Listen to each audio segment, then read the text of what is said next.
What's your full name? Full name, Jeffrey Scott Seymour. That is my name. Yeah. All right. And where do you work at? I work at Benzie Central Schools as a teacher. Yeah. What department?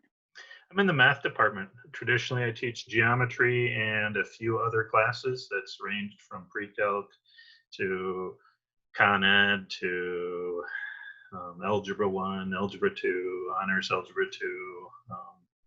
Yeah, variety of subjects here at Benzie. So, how do you usually teach your classes? Are they How do very I? hands-on? Yeah. Yeah, being that it's a subject of math, it's a tricky journey to be purely hands-on, although I'd love to be more hands-on. But it's a combination lecture and in person, traditionally, as to what I've normally done in brick and mortar. That's what it's referred to as brick and mortar school has been a lecture and interaction between student and teacher. So, with coronavirus making the students stay at home, is it making teaching a lot harder or easier? How do you feel about it? It's a very good question there. In short, it has turned the world of teaching upside down. I would try and go upside down here if I could quickly, um, because it's ripped apart the in person, like what you and I are doing here now, being able to see each other. It's not as easily done, especially in reference to Benzie County being geographically spread out. Um, but it has made everything in reference to the art and science of teaching completely different. And it's thrust everybody into a world where they weren't quite ready for. But we're all doing the best that we can. So, like, what are you doing to overcome this? Like, I know some students probably struggle Yeah. with not having in-person contact. Yes. That seeing the face, the interactions, the nonverbal communication. Also, it's all truncated to this from the student, and so Benzie made a decision to do Mondays and Wednesdays math, and Tuesdays and Thursdays other subjects. Well, I technically Mondays and Wednesdays math and science, Tuesdays and Thursdays English and social sciences, and Fridays were supposed to be electives. So I took it on myself to think, okay, if I'm getting 2 days a week, I'm going to plan for just 2 days, slow down the pace, or at least try to. And how do I overcome that lack of interpersonal relationships? And so what I did is on Monday, I record and release videos. And so they can rewatch and rewatch and rewatch. And the purpose of those videos or content. And similar to what you're doing here, I have two cameras here. I'll have one camera on my work and one camera on me, so that if the student needs to see interpersonal, what is Mr. Seymour saying, or how is he holding himself, and all that other stuff, they can. And also there's another video, another screen that they can see me working through a problem, because math is very intensely process skills. You need the process of how to do a problem. And so those videos that I've released are those. And then I have an assignment that is due on that Thursday. Just one assignment. I'm not trying to go breakneck speed. I'm trying to go a different pace. One assignment on Thursday. And then Wednesday, I offer office hours, again, similar to what we're doing here with Zoom, is, hey, kids can come in and ask questions, and we can interact, free time, real time, come and go as however you want to. And again, I have two cameras, so one on me, so we can dialogue. I can see you, you can see me, and also another camera that if I'm trying to do process, how do you do number whatever, there's a camera over on the side that I'm doing it that way. So that's the Wednesday time. And so that's what I'm trying to do as to how I'm making it happen to the best of what our technological ability is right now. Mm-hmm. So, what about kids that don't have access to internet? Yeah, that's a tough one. Benzie County is geographically spread out. There's Mm-hmm. a variety of places and locations where, one, they don't have data on their cell phone. Two, all of the internet companies have not drawn a cable down the line, down the road. And so they're, just exaggeration, make a point, they're 15 miles down a 2-track road where nobody else lives, and they are not going to be getting internet anytime soon.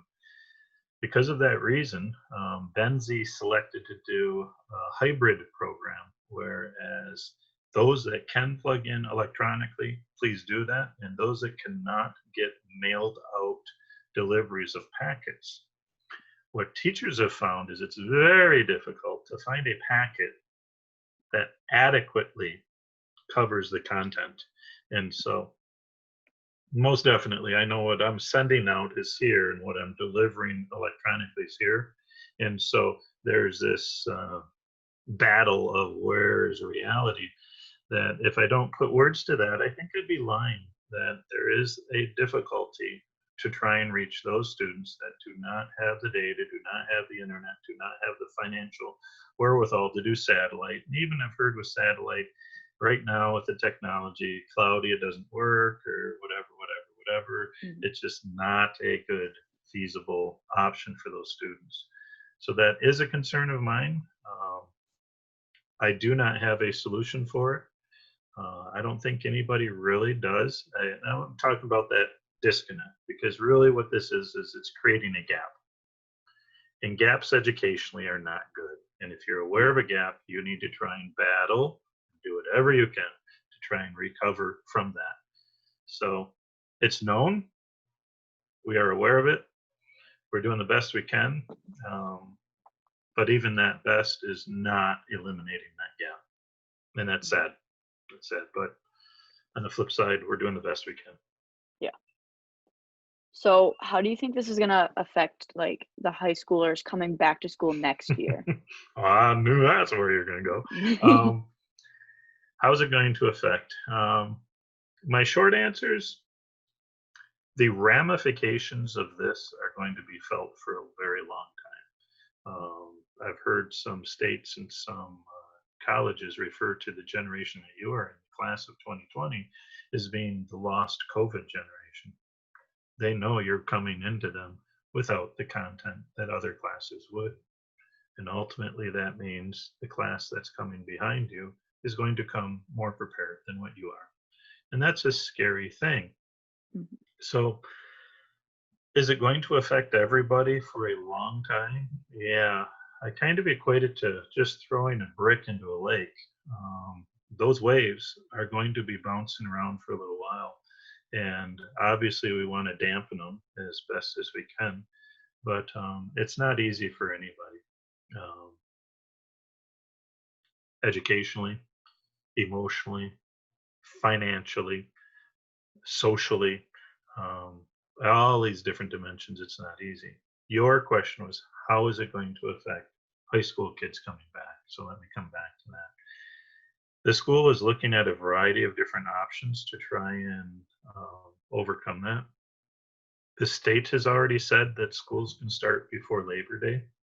So some regions of the state might be saying, let's start August 1st and just add an entire month onto the calendar. It's not like you're starting early and getting out early. Mhm. It would be for the purpose of trying to eliminate or fill those gaps. Um, is Benzie going to do that? I don't know. That's above my pay grade. Yeah, is this region going to do that? They haven't wrestled around with that enough. They're talking it, they're discussing it. This is the administrative teams in the area. Some schools, is what I'm hearing rumor of, they're wanting to start before, and some are not. And so I don't think that the administrative collective of this region around Traverse City has really come up with a clear, definitive answers to how do they wish to proceed. There's been conversation of lengthening the school day. There's been conversation of lengthening the school year. There's been conversations of if this is like some medical professionals are starting to share, a multi-year thing, not just a wave and gone, then the school has to redesign itself as to how do we maintain education in a brick and mortar status while maintaining social distancing. And that becomes a whole nother conversation of think of all the classes you've been in. How many kids can be in a classroom and still maintain a 6-foot radius? How do you go through doors? in and out of your classroom and maintain that? How do you go to your locker, bathroom, cafeteria, and all these different dimensions that I'm like, this is not an easy journey. And so, how's it going to affect the class? I don't think education will ever be the same as what you experienced. My opinion, but Hmm. I don't know. I don't know. Kind of scary because I Yeah. think we're going to lose a lot. We're going to lose the high fives coming into a classroom. We're going to lose all that stuff. Yeah, it'll probably happen, but then again, schools are going to be a vector for the spread of such type pandemics. So, do you have any advice for returning high schoolers that they should do to like try to stay on top of all of their work or their education, I guess? Yeah. Um, the tricky thing now is many kids, as what I'm feeling, are one feeling like this is an extended summer. It is not. It is not an extended summer. This is nothing related to being able to hang out at the beach, go work in a summer job, go to the drive-in movie theater, and just have bonfires or whatever you do in the summertime. This is not that by far. By far. Another thing that students seem to be doing, at least what I'm seeing, a lot of students are turning electronically to getting solutions to problems. They themselves have no idea how to do the problem. They're just copying something down, Hmm. turning it in. I can't really assess the validity, so I got to let it slide. And really, the only thing that they're doing educationally to their mind is sabotaging themselves and their skill set. If I present this a little more aggressively, I would say they're making themselves dumber. Nobody in their right mind would choose to do that unless they're being lazy or a typical teenager in American society now. And so, what to do if a teacher is trying to put their best foot forward, which I believe Benzie schools, they really are. There's a lot of teachers working very hard. Hmm. Try as best as you can to engage in the content, to understand that content for yourself as deeply as you personally can, and take that with you as a part of your intellectual property, your toolbox that you can open up and say, hey, I know how to do that. Boom. And you go off and do that. That I would say is the most important thing, that even you as a graduating senior, you're learning how to learn. You're not learning how to get by. If you're going to learn how to get by, other people are passing you. If you're learning how to learn, you're going, whoa, I've never seen that before. You adjust, you learn, you adapt, and you say, I think I'm going to approach it this way. And then you succeed or you don't. And again, you still learn. It's that, like we did in class, that define, learn, do cycle. Hmm. Define what you want, learn how to do it correctly, and then you go do it. And you can get places doing that. And I fear that the students coming back aren't getting that message. So Yeah. that would be my wisdom there, my thoughts there as to what can a kid do to make sure that they're not on the bottom side of that gap. Being on the bottom side, everybody else is going to beat you up. Academically beat you up, socially beat you up, psychologically beat you up. And the kids up here are going to be cruising along. And you're going to have to fight to get up. Well, fighting to get up on a slippery slope when people don't want you to get up there, it's not a good thing for me to think about. Hmm. But I see that coming, and I'm just gonna, okay, here we go. So that's all the questions I have for like academic, Okay. like around the academic. But other than that, how is your family doing in all of this? How are you doing? Well, there's two things. How's my family doing? My wife is a nurse in the emergency room, so she is the proverbial frontliner. That has been nothing less than stressful. When she has to come home, change her clothes, we have a clean room, and we try and keep everything there.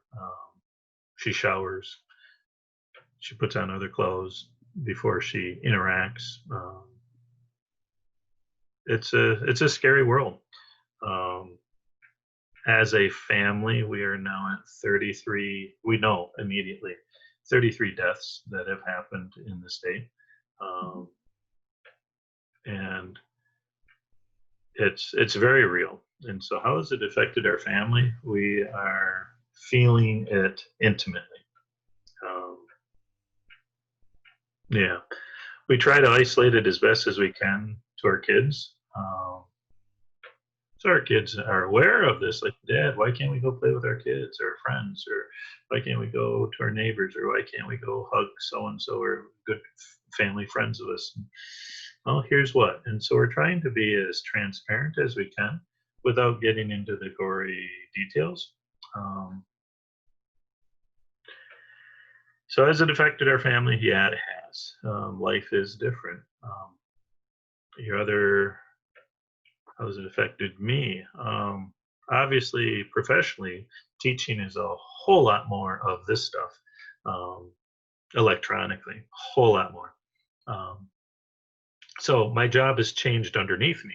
So I feel like you're walking along thinking everything is fine, and within a matter of 24 hours, it's flipped upside down and shaken, and you're in a little bit of a free fall there, going, "What's happening? What's going on?" And then all of a sudden you land, and some it was an easier land than others, and then you get up and back to that define, learn, do. Okay, what am I defining my task to be? How do I do this? And okay, now I got to go start doing it. And you get into that process of, I think, an adult learner. Um, and so that's me professionally. Personally, um, a lot of time with my family. I think in many ways, for those family entities that are truly taking the time to quarantine themselves and spend time together, I'm getting to know all of my family members much more intimately. Mhm. And as a family, that is a very cool thing. Getting up and playing with my son every day, seeing my son go to sleep every day.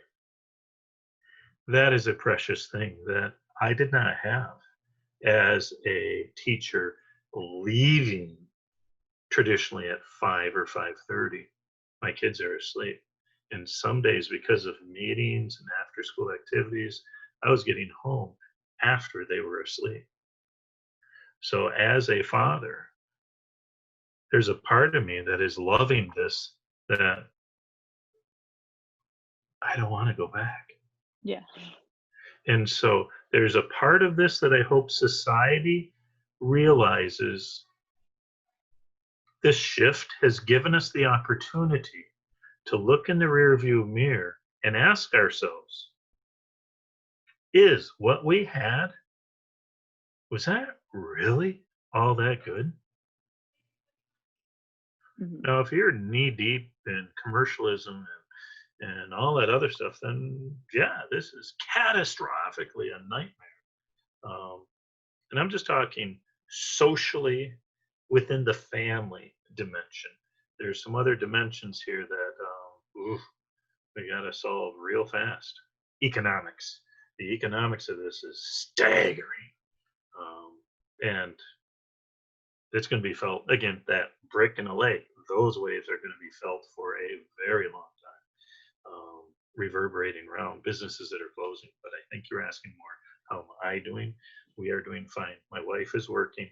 I am working. We're able to pay our bills. So the economic side of it is not hitting this boat as deeply as I know many others are being hit. Did that answer your question?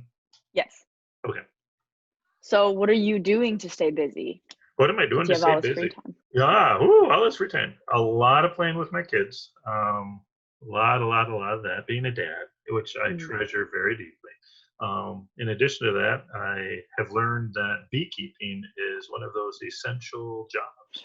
And so I have been making sure my beehives, which I'm a hobbyist beekeeper, 12 hives that are surviving at this point in time, and making sure that they're up and operational and doing good and all that other stuff. So that's got my brain very active trying to solve all those problems, and I enjoy that. I bet you can't imagine as a math teacher, I like solving problems. Surprise, surprise. But yeah, that's what I'm doing a lot of my time. I think I've mowed the lawn 1,500,000 times. I've cleaned the kitchen 27 billion times, and so just a lot of house chores around the house are getting done, which is nice. It's a good feeling. Um, every day I get up and I make task plans of, okay, today I want to accomplish 5 things. What are the 5 things? And I make a list, and I'm like, okay, if it is to be, it's up to me, and I'm the only one that's going to make this happen. Let's go make it happen. And when I can check things off that list, I'm like, yes, I did that. And so it's just as a good emotional, psychological thing to just be getting things done.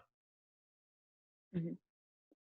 So what would you say your, like, number one favorite thing is from, like, being home? Like, what do you like the most about being home? Waking up and seeing my family get up and start their day. That is a precious thing, being present in their lives. That is quite honestly, I feel like it's one of those advertisements for some kind of credit card or something. What's the cost of a cheeseburger? This. What's the cost of this? This. What's the cost of waking up with your family and seeing them embrace the day? Priceless. There's nothing that there's no financial amount that communicates its worth. That Mhm. being able to just be present in my family's lives. Yeah. That would be number one. What's the number one drawback? Drawback, the social distancing, as how it's being referred to, is causing a lot of, I'm going to say, social isolation. If you're an extrovert and if you get your energy with other people, Mhm. social distancing is a nightmare. If you're an introvert, you're looking around like, what's the big idea? I've been doing this all my life. There's no problems, there's no worries. And so and I consider myself pretty balanced. I'm an introvert, I'm an extrovert. I can be the extrovert, I don't have to be. I can be the introvert, I don't have to be. I'm pretty balanced between those two. But there's a part of me that's missing the interaction with my students, being able to greet them at the door and see how their days are going, or see my coworkers, or go to my neighbor and just help them out, or that social. We humans are all social creatures, and that interplay that we are missing. I'm feeling that. Like even what you and I are doing now, Yeah. it's, it's good. It's better than not. But it's not the same as sitting in a classroom in a morning talking about some random conversation of, hey, did you see whatever in the news? If you think back to some of those mornings, there's an aspect of that this is not giving. Mhm. And I don't know how to put those to words, but there's a baby that we threw out with the bathwater. There's something that was important that we just grabbed the bathwater and threw it out the window because we got a social distance, and we're going like, wait a second, there's something out the window there. Oh no, Mhm. that kind of a thing, that something was in that water that we've just thrown out. And maybe down the road, those psychologists of the world are going to be able to put words to it, and I'm going to go, yes, that's it. That's what I was trying to find. But right now, I can't quite put my words on that, but there's something that I think is very important and critical to some people. And if and I hear this in the news, if some people are really extroverts, strong extroverts, their mental health is possibly and probably very fractured right now. Mhm. And, my heart goes out to those people that are in that boat. I really like a meme I've seen come by. One, or I'm going to butcher it. You can go on and find it. But we are not all in the same boat. Some of us are this, some of us are that, some of us are this, some of us are that, some of us are this, and all these different things that are all very valid. But we are all in the same storm. Yeah. And so to put words to, yeah, we are not all in the same boat. My boat financially is okay. Our boat, my wife is a major introvert. She's like, what's a big idea? I'm perfectly fine. Whereas I'm, as I said, a little mixture. And so there's a part that I'm like, I think there's something we just threw out, and that's not good. Yeah, but yeah, we're all in different boats, Mhm. and that's okay. There's nothing wrong with that. But we are all in the same storm. Alright. So oh, yes. I just want your opinion. When do you think that quote unquote quarantine will be up and people can go back to doing things outside and stuff like that? If you are asking, when do I think we are going to be able to go back to what you and I define as normal? Mhm. I don't think our culture will be able to do Mhm. that. Businesses will proverbially be operating differently. Tables will be farther apart. Airplanes, the seating, cost of an airline ticket, movie theaters, concerts, just something local, interlocking. I have no idea what they're going to be doing Mhm. around the concert summer series. Um, so, in some ways, if your question was, in my opinion, do I think we're going to go back to what you and I as deemed as what was normal? I don't think so. If you are asking just on the surface, like what you see in Lansing, yo, executive order, blah, blah, blah, you can't infringe on my rights, and da, da, da, da, da, da, da, da, and releasing the stay at home order, will that occur sometime? Yeah, that'll occur sometime. When? Um, Sometime after today. I don't know, and I don't know that I really have my pulse on that accurately enough to even make a prediction. But then the question becomes, what are we going back to? And that kind Mhm. of relates to my earlier comment. If we're going back to something that wasn't good, and we only see that now because we're able to separate ourselves, why go back? Yeah. We have the opportunity to redesign something. I don't want to go back to that. Define, learn, do. Ooh, I just learned that that was not good. So define what I want to do. Now learn how to do that. Now let's do something different. That kind of process, it's an intriguing thought to wrap your head around. As to, if I have the choice to go back to something, what is it that I wish to go back to?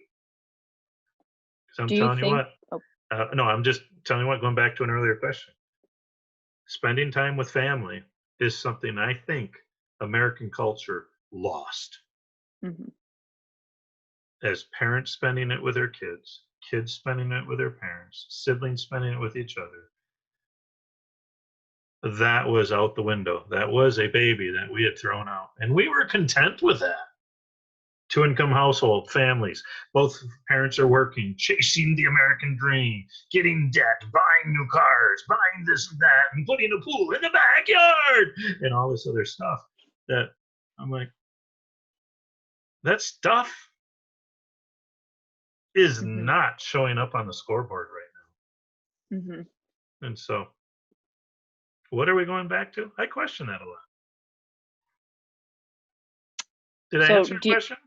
yes, but I have Okay. another one. Okay. So do you think though that society will want to change what we're No, going back to? You don't no, think? Okay. no. American culture. Yes. I think American culture is addicted, just like the meth addict, to stuff. Mhm. I'm going to plug in. I'm going to watch the news. I'm going to believe the news of whatever I'm looking at and reading. And that is the truth. And everybody else is a conspiracy. And it just is crazy that I think we've lost our ability to have intelligent dialogue. So, you know, I don't know. Mhm. So you said social distancing has brought your family closer together. Absolutely. Do you think that's the case for everybody? No, No. it'd be kind of self-centered for me to say my experience is everybody's experience. Mhm. As I kind of intimated earlier, I'm a firm believer everybody's on a different boat. Mhm. Everybody's on a different boat. Um, and so my boat, the boat I'm experiencing, it is a better thing. Yeah. Is everybody's boat like that? Absolutely not. Um, some of our students have three-way separated parents where they are going from home to home to home, back to home to home to home, home, and so on. And they are experiencing three entirely different boats. And when you put that child, let's say younger than high school, in early elementary, they have no idea how to manage those different boats. The rules change, the expectations change, the realities change. For some, it might be an economic hardship. For others, it might be a social hardship. All these things are playing into their experience. And so I'm just illustrating that Mhm. everybody's boat is entirely different. And that is okay. So what have you learned from this entire experience so far? Oh, there's a whole lot of stuff. Um, as talked about already, I've learned that I was missing out in family, Mhm. um, and that was a crime. I've learned that the stuff is not as important um, as what the human relationship is. You know, our ability, you and I, to be able to have this conversation is much more important than whether I have a new shovel Mhm. or whether I can go buy a gallon of paint Yeah. when I want to. You know, all that stuff. It's that interpersonal, the personal relationships I've learned are very important. So even as a teacher going back into school, whatever modality it will be in next fall, the personal relationships are much more important in my mind. I've learned that coming out of this. Um, I've learned as a family, you know, my wife and I on one boat rowing and trying to make goals and aspirations for ourselves. I've learned we will get through this. Mhm. We will manage. We will do okay. We will help our neighbors out. We will get out there. We will support local businesses. We will do these things. Um, and so I've learned that our, again, going back, my family structure is much stronger. Mhm. So do you have any advice to give to people who are struggling with this experience right now? May I ask, struggling in what dimension? Because I've raised a lot of different dimensions. Mentally. Mentally. Um, if your mental is psychological, I would say try to the best of your ability to become active in something, learn something new, Mhm. go build something, go learn something, go try and perform something, instruments or art or whatever your modality is. Try to get out there and learn it, do it, be it, become it, dance, exercise, I don't know, do 1700,000 push-ups in a microsecond, whatever it is that you are wanting, do it. Go after another language. Mhm. Do something. Be active. Um, I've challenged some of the seniors that are graduating to come up with daily goals and daily tasks and do something like create your list. I don't care what it is. Create your list and do it and keep a scoreboard. If I put 3 things on my list, how many points did I get today? How many points did I get tomorrow? And Mhm. create a list and just be active. Go doing. I think another crime that I'm hearing through the rumor mill with some of my students is they're spending way too much time doing games. And I think down the road, one of those waves that we'll be feeling for a long time is the electronic addictions are probably going up. Um, people have to plug in, even adults have to plug in and get the latest news on whatever, whatever they're plugging into. They have to do that. Or they have to play video games for 5, 10, 16, 23, whatever hours in a day. Mhm. Um, when they go back to whatever is normal, are they going to be able to give that up? I hope so, but I do not see that that's it. And so I would, back to my advice, I would strongly suggest limiting amount of screen time, whether it be Yeah. watching a movie or doing even classes, education, whatever. No, I don't really need to be sitting in front of this machine for an massively extensive time out of my day. Mhm. I don't think anybody needs that. So create a plan and execute it and go do something. Go for a walk, go adventure, hike across the country. I don't know, you got lots of time. It's Mhm. just those types of things of Yeah. do. That answer that question? Yep. Okay. And last thing, is there anything else that didn't come up in this interview that you wanted to talk about? I think as a culture and a country, I'm really seeing an inability for intelligent dialogue that scares me intensely, very Mhm. much. When people from this side, that side, and the other side, and whatever, are all arguing um, over seemingly senseless things, nobody is listening. Nobody is listening intensely, intimately, and having dialogue. Like, oh, good thought. Or no, I don't agree with that. It's you're wrong and all that. And it's just that like what?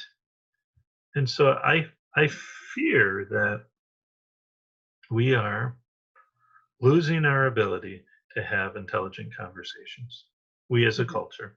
And that is a real fear in my mind. That's one of those things that, you know, the proverbial question of what keeps you up at night? What are your real serious worries? That's one of them that one of my eyeballs is up looking around. I don't know that I like what's happening. Mhm. I can't go to sleep. And then I close this one. This one pops open and it's just hard. Yeah. So I fear that. I really do. Yep. All right. Thank you. All right.